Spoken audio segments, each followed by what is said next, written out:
Всем самого светлого настроения! Вы снова на канале Бесконечно захватывающий быт. Мое сегодняшнее видео будет очень простым. Буду шить декоративную подушку, абсолютно простую, без всяких изысков. Решила, что, может быть, кому-то начинающему, какой-то начинающей рукодельнице мои советы придутся кстати. Поэтому просто сегодня такое видео отдыхалка перед большим проектом, который у меня предстоит. Понадобится мне сегодня вот такая подушка, в моем случае из Икеи. Это самая дешевая подушка по 45 рублей. Мы их покупаем всегда по несколько штук, и она расходуется вот так, работает наполнителем для всяких моих изделий. Плюс чехол сам, вот этой наволочка вот этой подушки, она тоже будет использоваться. Ткань у меня выбрана рогожка сегодня, лицевая часть. Это остатки от штор, которые мне пришлось в срочном порядке изготовить для нашего гостевого дома. Ткань рогожка идеально подошла к деревянному там оформлению внутри всего домика. Просто сочетается дерево, рогожка, все замечательно. Освобождаю наполнитель, перекладываю в отдельный пакет. И вот эту наволочку от подушки разрезаю в такую деталь. Теперь соединяю их при помощи вот таких иголочек. Купила такие вот булавочки с плоской такой вот верхушечкой. Она хорошо прилегает к ткани, нет такого вот выпуклости такой сильной, когда шьешь. Теперь, чтобы сделать стежку такую простую по прямой, нужно сделать разметку ткани. Для этого моя линейка вот эта волшебная, я выбираю 45 градусов отметку на самой линейке и по краю провожу линию. Фломастер у меня, вернее маркер, самоисчезающий. Линию провожу с одной и с другой стороны. Больше никаких расчерчиваний, лишних полос я не делаю. Прокладываю просто декоративную строчку, также вот по одной стороне и по другой.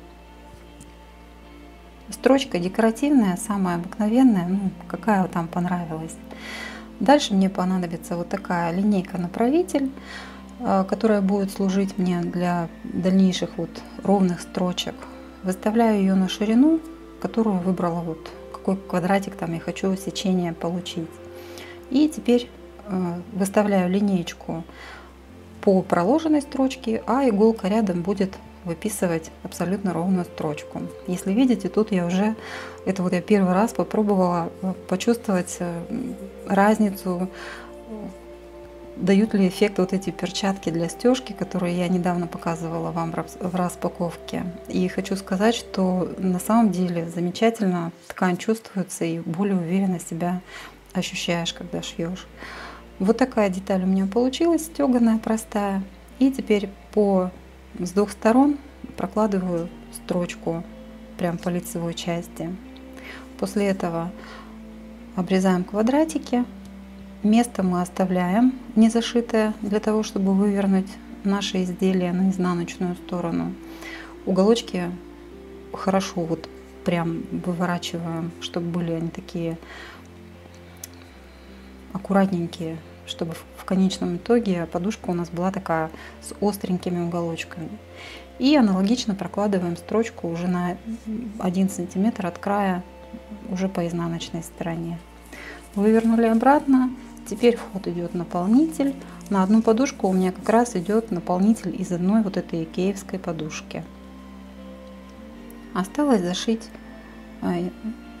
это отверстие для набивки. Оно складывается практически само. Аккуратно, можно на машинке, но я обычно это делаю вручную.